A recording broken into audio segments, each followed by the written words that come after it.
تازہ ترین ویڈیوز کے لیے چینل کو سبسکرائب کر کے بیل آئیکن اور آل نوٹیفیکیشن پر کلک کریں تاکہ آپ کو ملے ہر اپڈیٹ سب سے پہلے۔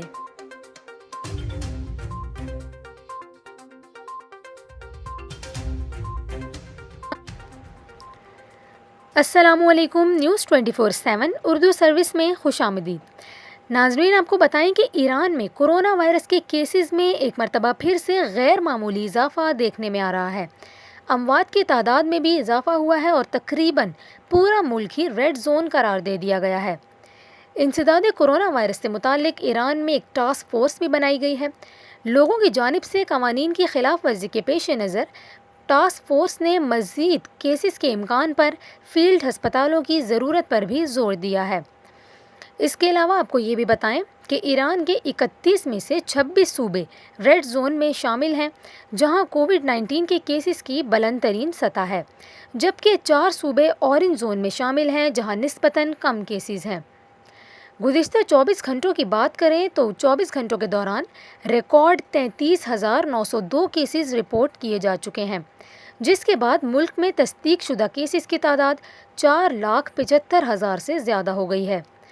گزشتہ 24 گھنٹوں کے دوران 235 مریضوں کی موت ہو چکی ہے، جو 28 جولائی کو یومیہ مرنے والوں کی تعداد کے برابر ہے، جس کے بعد ایران میں کورونا وائرس سے اموات کی مجموعی تعداد 27,192 ہو گئی ہے۔